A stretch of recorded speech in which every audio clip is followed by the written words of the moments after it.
Hey, horror fans, once again, it is me, the Horror Miser Monty G. Yes, it is that time of the year again, one of my favorite times of the year. We're coming down towards the end of 2022, and what I always try to do, at least prior, I say the week of Christmas, is I want to give out my top 10 best and top 5 worst horror films of the year. Yes.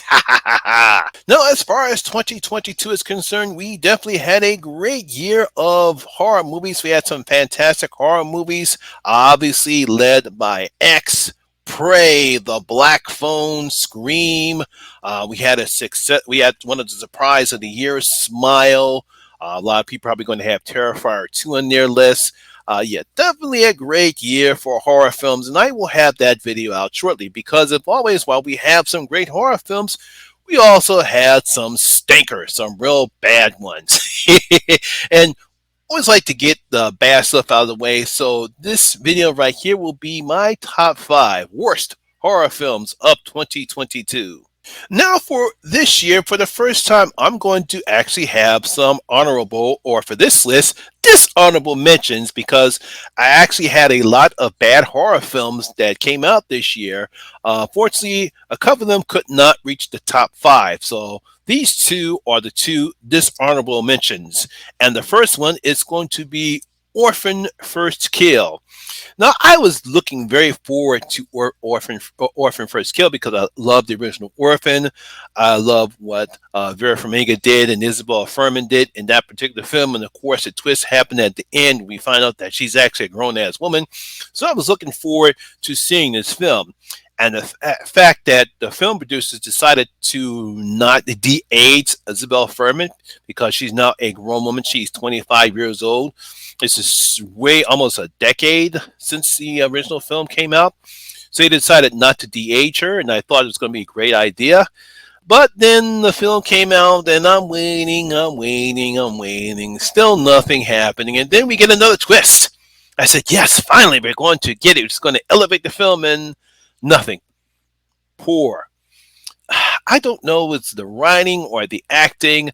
I didn't have no type of chemistry with Julia Stiles. Certainly didn't like her son, the actor playing her son. I thought he was nothing but a crying baby. And then that third act of the film, which was completely unbelievable, was a CGI mess and completely unbelievable. So my first dishonorable mention is Orphan First Kill. My second dishonorable mention is the horror film starring the star from Killing Eve and Grey's Anatomy, Sandra Oh, called Uma, which I believe is the Korean word for mother. Now, according to this film, it seems like she plays a mother, a Korean American, well, actually a Korean born American mother, and her daughter somehow has isolated themselves some part in the country because what she believes she has some type of condition based upon what her mother did. And then we get some spooky stuff about maybe her mother's not dead or her mother's spirit's trying to get back at her because, she's now Americanized. She has an Americanized daughter. And to me, it was nothing wrong. If I got nothing wrong against Sandra, I thought maybe she decided to do something a little bit different than what she has been doing. But this is a movie that should have been on Lifetime. There's no suspense. There's no tension. There's nothing really creepy or anything happening in this particular film at all. It's just a poor attempt at making a horror movie. So my second dishonorable mention will be Uma. And now let's get ready. Coming in at number 5, we have Rob Zombie's The Monsters. Oh my. I actually really wanted to like this picture because, as a child from the 70s, I grew up watching The Monsters. I actually did like Herman and Lily Monster, Grandpa, Eddie, their son Eddie, and their niece Marion. Really had some fun. I'm not a true fan, but I did like watching them, and I was pretty interested to see what Rob Zombie's going to do. Now, there are some good things he actually did very well in this particular film. I like the color scheme that he uses. It's very bright colors, kind of cartoonish way of presenting this. You can see his love for the franchise, but this is a comedy. This is a comedy, and unfortunately, Rob Zombie doesn't know how to write them. nor can his wife, Shara Moon's zombie, doesn't know how to act one. If he would have had a more seasoned writer that knows comedy and a more seasoned actress that's been in comedy, perhaps this would have worked. Another problem is Herman. I understand the reason why he tells bad jokes because of how he was created, but unfortunately, he just tells one bad joke, one bad joke, one bad joke, one bad joke. Too much, too time. It loses its the funniness. It's no longer funny anymore, but because it does it constantly throughout the whole film.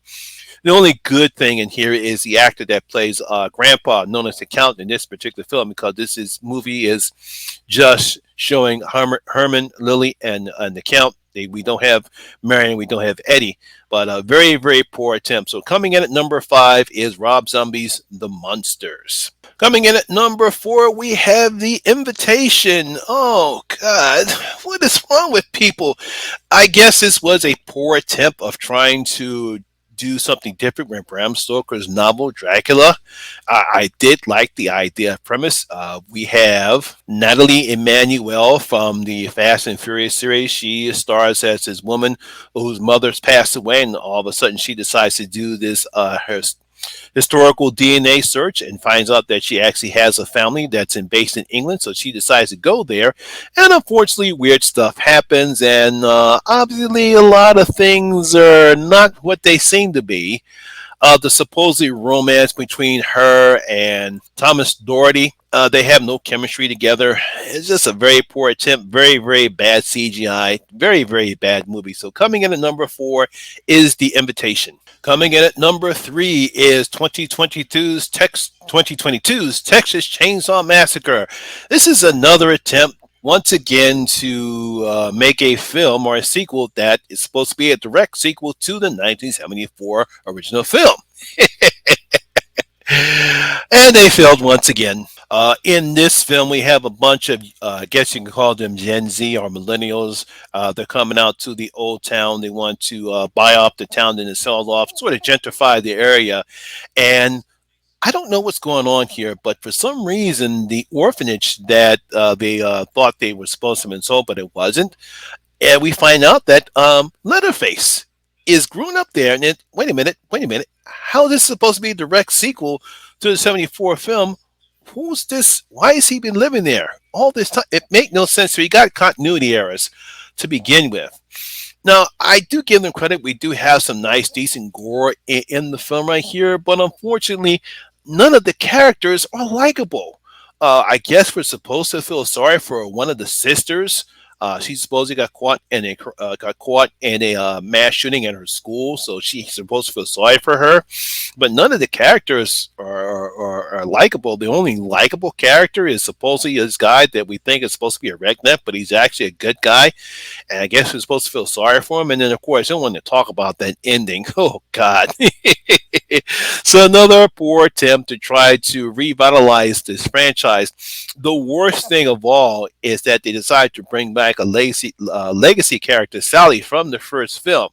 Now, obviously, the original actress, she passed away, so they decided to get this other actress, and what they do with her character is just totally insulting. They might as well not even put her in the film. So coming in at number 3 is Texas Chainsaw Massacre. Coming in at number 2 is Firestarter 2022, another attempt to remake a very popular horror film based upon the Stephen King novel. Now, there was one thing they actually did right in this film. They actually cast a Native American in the role of Rainbird. The actor's name is Michael Gray Eyes. They decided to actually cast Native American, unlike what they did in the original film. George C. Scott played Rain Eyes right here. But unfortunately, he plays more like the Terminator in the film as supposedly a deadly assassin. Now, I have no problem with the actress, Ryan Carey Armstrong. I actually thought, she was a cute kid, just like Drew Barrymore was in the original film right here. But unfortunately, her and Zac Efron, they have no chemistry whatsoever. She whines too much. She cries too much. And Zac Efron, I don't know. It looks like he just cashed a paycheck. And poor Gloria Rubin, as much as I like her, the only thing she does right here is just throw F-bombs. So coming in at number 2 is Firestarter. So coming in at number one, I'm pretty sure most people will probably know what this is by now. The worst horror film I saw in 2022 was Creepers Jeepers Reborn. Yes. I'm not going to go into the main person who created the Jeepers Creepers franchises. We know he'll know his story, so I'm not even going to mention what it is. I'm pretty sure, just like myself, everyone's looking forward to seeing what these new writers are going to do with this, and what a very, very very poor attempt in trying to recreate the Creeper. Um, Very bad acting. I mean, I guess you can give the main actress, Sydney Craven, some credit. She tries to do what she can, but she's burdened with a horrible script.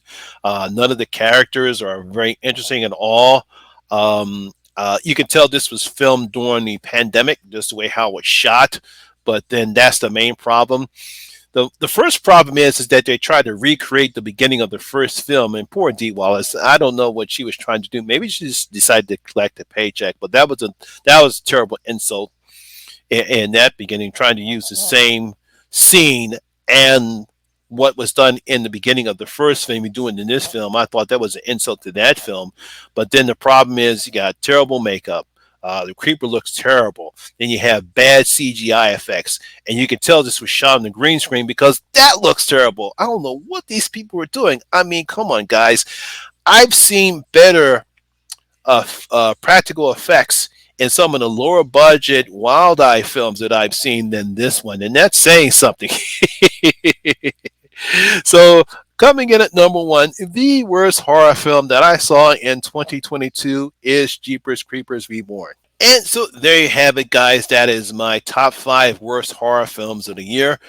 Do you agree with this list? What are your worst film that you saw in 2022? Leave your comments in your comment section and tell me what you thought are the worst horror films you saw this year. So that's my video for today, guys. So I hope you did enjoy it. And if you did, please give me a thumbs up, like, and share because it does help out with that YouTube algorithm.